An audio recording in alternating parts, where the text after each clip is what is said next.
నమస్కారం వార్తలకు స్వాగతం. ముందుగా ముఖ్యాంశాలు. బీజేపీ రాష్ట్ర అధ్యక్షుడు కిషన్ రెడ్డి మీడియా సమావేశం, పలు అంశాలపై వివరణ.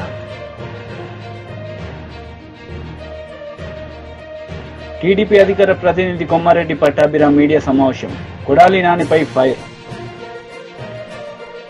టీడీపీ లీడర్ మీడియా సమావేశం నిర్వహించారు. ఈ సందర్భంగా పలు అంశాలపై ఆయన మాట్లాడారు. మీ అందరికీ తెలుసు,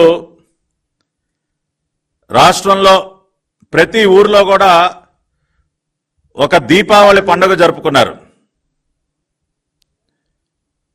ఒక నియంత పాలనకి ముగింపు పలికిన రోజు, రాష్ట్రానికి తిరిగి స్వాతంత్రాన్ని అందించినటువంటి రోజు జూన్ 4, 2024 చరిత్రలో నిలిచిపోతుంది. ఆ రోజున పెద్ద ఎత్తున ఉత్సవాలు సంబరాలు జరుపుకున్నారు. ఈ రోజుకి కూడా ఆ పండుగ వాతావరణం ఆగలేదు. జూన్ 12 కోసం ఎదురు చూస్తూ ఉన్నారు. ఈ రోజున నారా చంద్రబాబు నాయుడు అనే నేను అన్న వాక్యాన్ని వినడం కోసం ఎన్నో రోజులుగా తపిస్తున్నటువంటి రాష్ట్ర ప్రజలు జూన్ 12 ఉదయం 11:27 నారా చంద్రబాబు నాయుడు అనే నేను అన్న వాక్యాన్ని వినబోతున్నారు. ఆ రోజున తిరిగి ఒక సంక్రాంతి పండుగ జరుపుకోవటానికి సంసిద్ధులవుతా ఉన్నారు ప్రజలందరూ కూడా. రాష్ట్రంలో వాతావరణం ఈ విధంగా ఉంటే ఈ పిల్ల సైకో మోకొచ్చి మీడియా ముందుకు వచ్చి అప్పుడే ఆడవటం మొదలెట్టారు. అయ్యో అమ్మో, మా పైన దాడులు చేస్తా ఉన్నారు, మమ్మల్ని చితగొడతా ఉన్నారు అని రకరకాల డ్రామాలు అప్పుడే మొదలు పెట్టేశారు. కానీ జరుగుతున్నటువంటి వాస్తవాలు ఏంటో ఒకసారి గమనిస్తే, నిన్న కర్నూలు జిల్లాలో బొమ్మిరెడ్డిపల్లిలో మా పార్టీ నాయకుడు గిరినాథ్ చౌదరి గారిని అత్యంత కిరాతకంగా నడి రోడ్డు మీద హత్య చేశారు వైసీపీ సైకో మోకలు. మాజీ ఎమ్మెల్యే కంగాటి శ్రీదేవి కుటుంబ సభ్యులు, అనుచరులు మా పార్టీ నేత గిరినాథ్ చౌదరిని అత్యంత కిరాతకంగా నడి రోడ్డు పైన హత్య చేశారు. నిన్న 24 గంటలు కూడా అవలేదు. దీనికి ఏం చెప్తారు ఈ పిల్ల సైకోలు? ఇవాళ హింసని ప్రేరేపిస్తున్నది ఎవరు? హింసకి పాల్పడుతున్నది ఎవరు? గిరినాథ్ చౌదరిని చంపింది వైసీపీ పిల్ల సైకోలు, అవునా కాదా?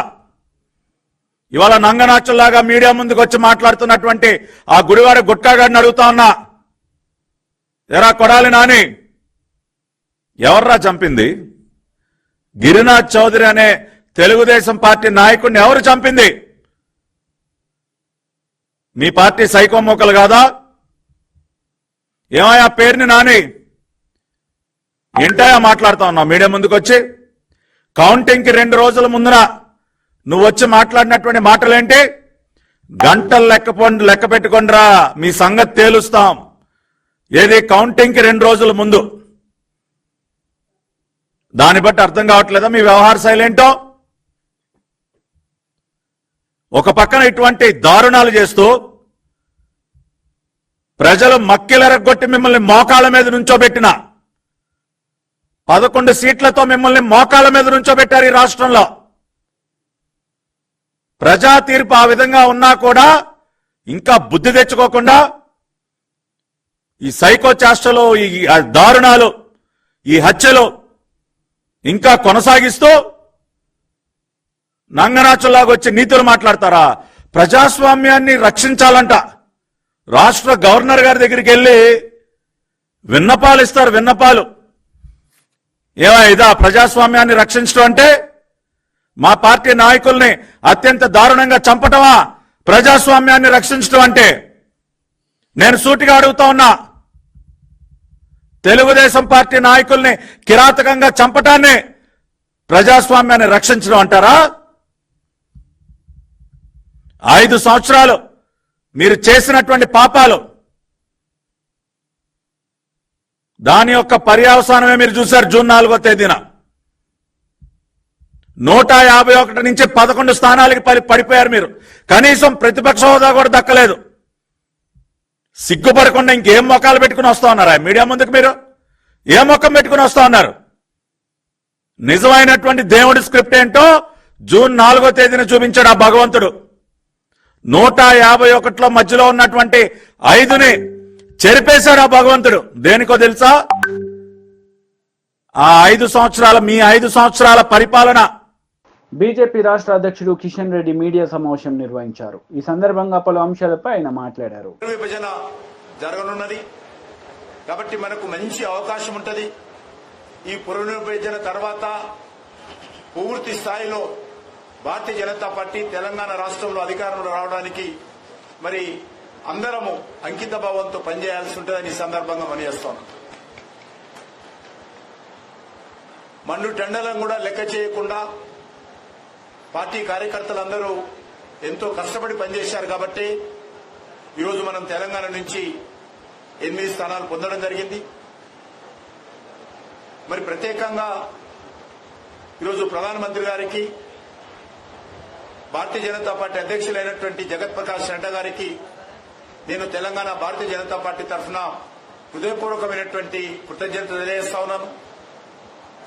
ఒక కేబినెట్ మినిస్టరు, ఒకటి ఎంఓఎస్ స్టేట్ ఇద్దరిని తెలంగాణ నుంచి మరి పెద్ద మనసుతో ఎంపిక చేయడము నిజంగా నేను తెలంగాణ ప్రజానీకం తరఫున కూడా నరేంద్ర మోడీ గారికి ధన్యవాదాలు తెలియజేస్తా ఉన్నాను.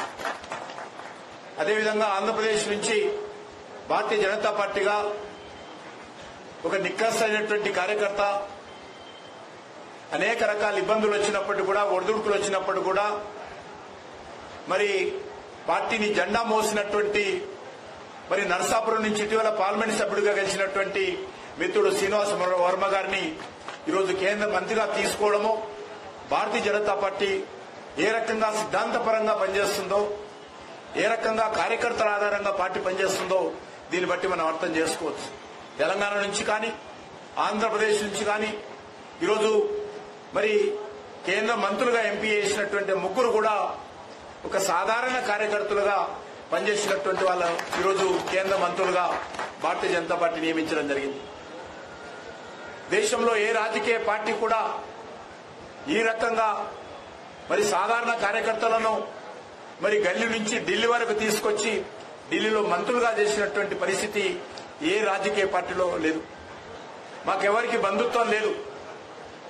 మాకు సంబంధించినటువంటి వ్యక్తులు ఎవరు కూడా ఎమ్మెల్యేలు గాని, ఎంపీలు గాని రాజకీయ పార్టీలో కీలక బాధ్యతలు ఎవరు లేరు.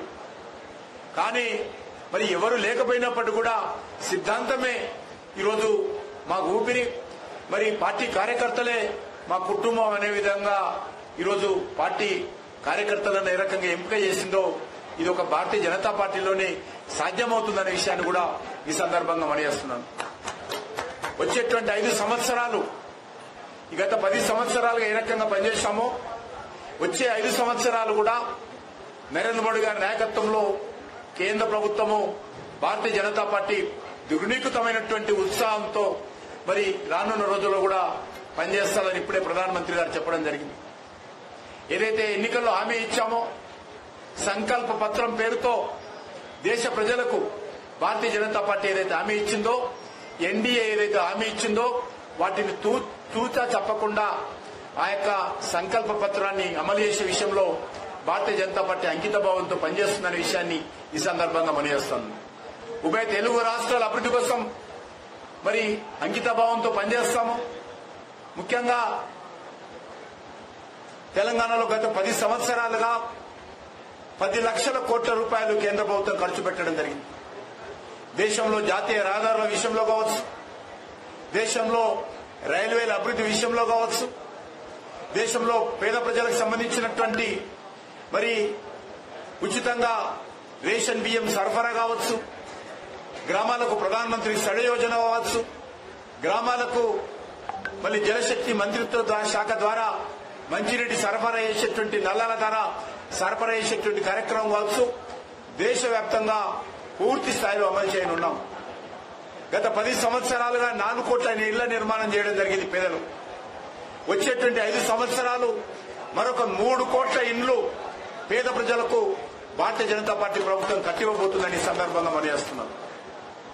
అందుకే మరి ఖచ్చితంగా పార్టీ కార్యకర్తలు కూడా అందరూ కూడా మరింత పట్టుదలతో రానున్న రోజుల్లో భారతీయ జనతా పార్టీని దక్షిణ భారతదేశంలో తెలంగాణలో ఆంధ్రప్రదేశ్లో కూడా పటిష్టం చేసేటువంటి కార్యక్రమంలో ముందుండాలని మరి నేను కార్యకర్తలందరినీ కూడా కోరుతా ఉన్నాను.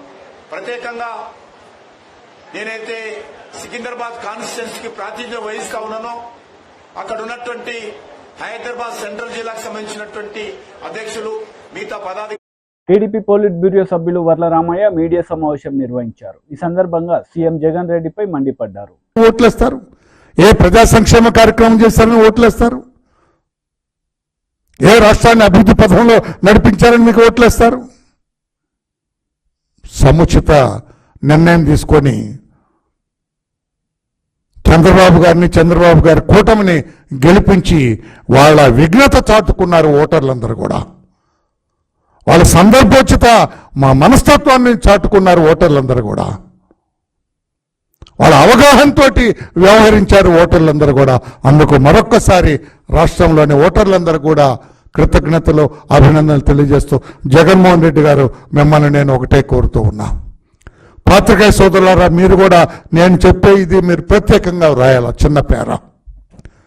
మీరు 5 సంవత్సరాలు మీ పైనున్న సిబిఐ దాఖలు చేసిన 11 ఛార్జ్షీట్లో ఒక్కరోజు కూడా కోర్టుకు అటెండ్ అవ్వలేదు. మీరు మీ ముఖ్యమంత్రిత్వాన్ని అడ్డు పెట్టుకొని నేను వస్తే ఎంతో ఖర్చు అయిపోతుంది లేదా ల్యాండ్ ఆర్డర్ ప్రాబ్లం వస్తుందని కోర్టులను కూడా తప్పుదారి పట్టించి భయపెట్టి మీరు 5 సంవత్సరాలు కోర్టుకు రాలేదు.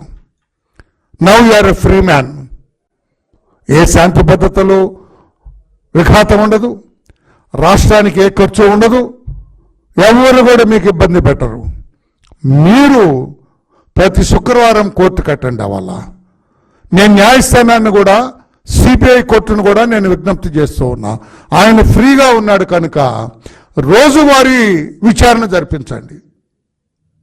అక్కడే ఉంటారు హైదరాబాద్లోనే. ఆయన బ్రహ్మాండంగా లోటస్ పాండ్ కదా, లోటస్ పాండ్లో బ్రహ్మాండమైన బంగ్లా ఉంది ఆయనకి. ఎన్నో రూమ్లు ఉన్నాయి. అక్కడే విశ్రాంతి తీసుకుని అక్కడే ఉంటారు. రోజు కోర్టుకు అటెండ్ అవ్వాలా.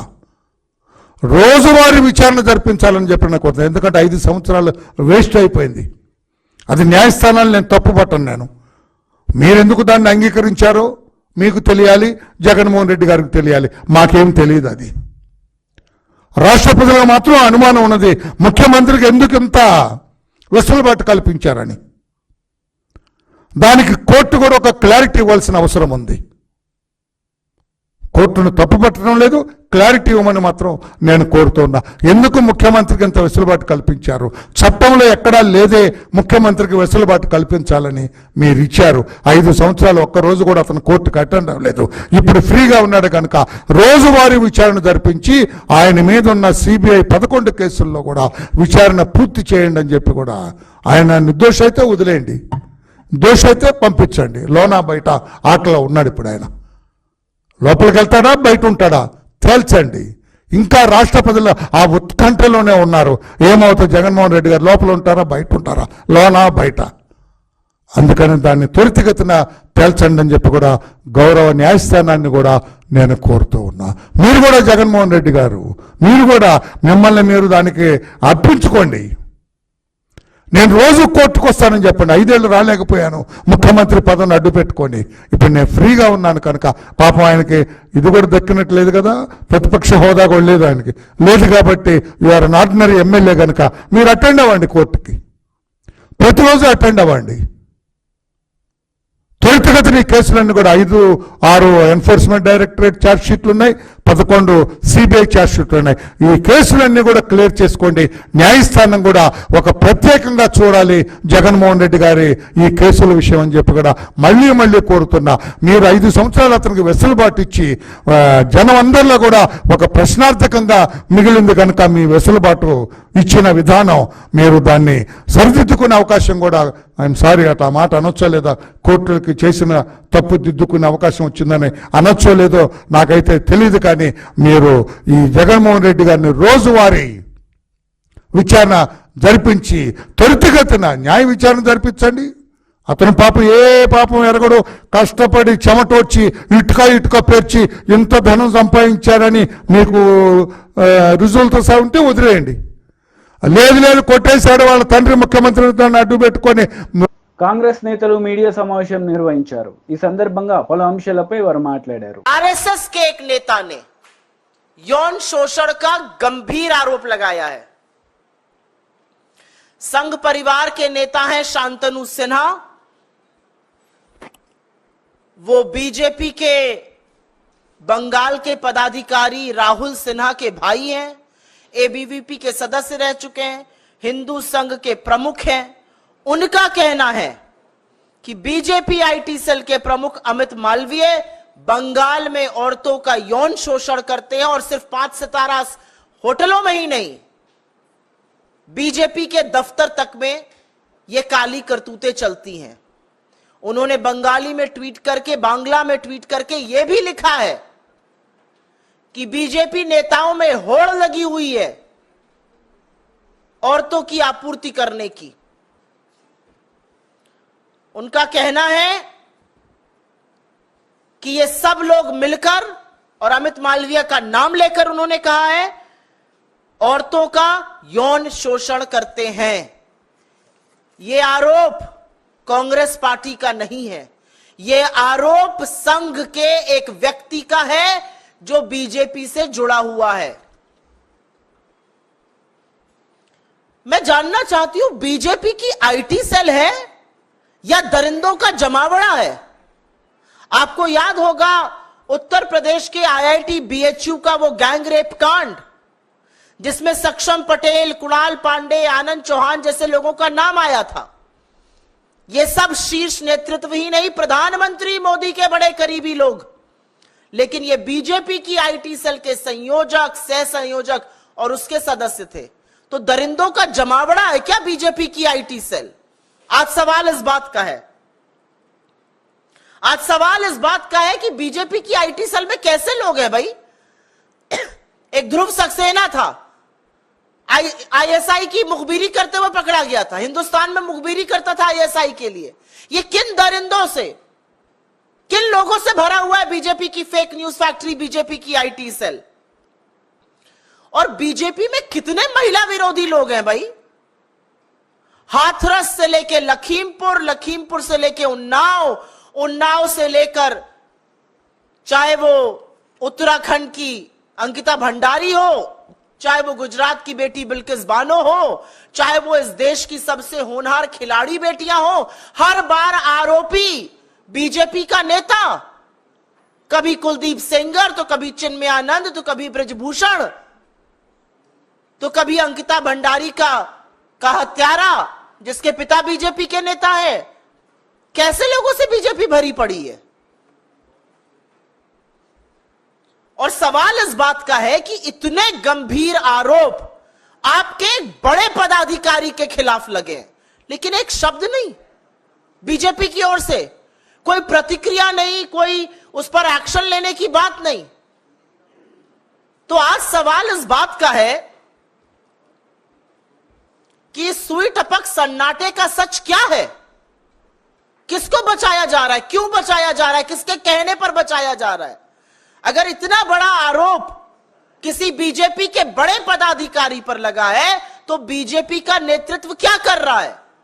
नरेंद्र मोदी किस मुंह से महिलाओं की संरक्षण की बात करते हैं, जब वो संरक्षण हर बार आरोपी को देते हैं? और ये महज संयोग नहीं है, महज संयोग नहीं है कि फिर से यौन शोषण का आरोप एक ऐसे व्यक्ति पर लगा जो सत्तारूढ़ दल में एक बड़े पद पर बैठा है, जो प्रचार प्रसार का एक तरह से प्रमुख है, जो नैरेटिव बनाता है। इस व्यक्ति ने अपना इतिहास इनका खखोल लीजिएगा, इतने ऐसे व्यक्ति को ऐसे पद पर बिठाना, यह बीजेपी का नैतिक दिवालियापन दिखाता है। यह वो व्यक्ति है जिसने खुलेआम पोर्नोग्राफी की बात करी है। यह वो व्यक्ति है जिसने विपक्ष के खिलाफ झूठ मनगढ़ंत कहानियां, हर तरह के षड्यंत्र रचे हैं। राजनीतिक प्रतिद्वंदता को किनारे रखकर इसने देश के प्रथम प्रधानमंत्री पंडित नेहरू तक को नहीं बख्शा। उनकी अपनी बहन और भतीजियों के साथ की फोटो को इसने दुष्प्रचार करके चलाया, लांछन लगाए। इस आदमी ने राहुल गांधी के बयानों को काट छाट कर उनकी छवि धूमिल करने का कुत्सित प्रयास किया।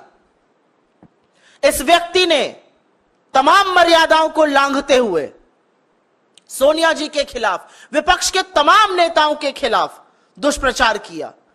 कोई राजनीतिक मर्यादा, कोई राजनीतिक शुचिता इस आदमी ने नहीं रखी और एक ऐसी फेक न्यूज फैक्ट्री बना दी बीजेपी की, जो सिर्फ झूठ, सिर्फ मनगढ़ंत कहानियां, मनोहर कहानियां रचती है, आधा सच और पूरा झूठ फैलाती है। तो आज हमारी मांग है कि आरएसएस के एक वरिष्ठ पदाधिकारी के इस बयान पर बीजेपी क्या कर रही है। हमारी मांग है कि एक निष्पक्ष जांच हो। हमारी मांग है कि सच सामने आए और हमारी मांग है कि जब तक जांच पूरी तरह से कार्रवाई ना हो जाए, सत्तारूढ़ दल के इतने बड़े पद पर एक ऐसा व्यक्ति नहीं बैठ सकता है जिस पर इतने बड़े यौन शोषण के गंभीर आरोप लगे हैं। मैं पूछना चाहती हूं, मंत्रालय आवंटन तो अभी बाकी है, लेकिन क्या कोई नया बाल विकास मंत्री जो भी बनेगा या बनेंगी, वो भी पहले वाली की तरह आंखों पर पट्टी और मौन व्रत रख लेंगी? इस देश में राष्ट्रीय महिला आयोग तो है, वो सिर्फ विपक्ष में जब कुछ होता है तो जागती हैं। इसका स्वतः संज्ञान नहीं लीजिएगा, नहीं जाइएगा कोलकाता, नहीं कीजिएगा कार्रवाई। आप महिलाओं के संरक्षण, उनके अधिकार, उनके सामर्थ्य, उनके संबल के लिए है, लेकिन आपने सिर्फ गंदी घिनौनी राजनीति की है। आज भी वक्त है, जाग जाइए। मेरा अपना मानना है कि कठोर कदम उठाने चाहिए भारतीय जनता। వార్తలు ముగించే ముందు ముఖ్యాంశాలు మరోసారి. బీజేపీ రాష్ట్ర అధ్యక్షుడు కిషన్ రెడ్డి మీడియా సమావేశం, పలు అంశాలపై వివరణ. టీడీపీ అధికార ప్రతినిధి కొమ్మారెడ్డి పట్టాభిరామ్ మీడియా సమావేశం, కొడాలి నానిపై ఫైర్. ఈ వార్తలు ఇంతటితో సమాప్తం. తిరిగి ప్రసారమయ్యే వార్తల్లో మళ్ళీ కలుద్దాం. అంతవరకు సెలవు. నమస్తే.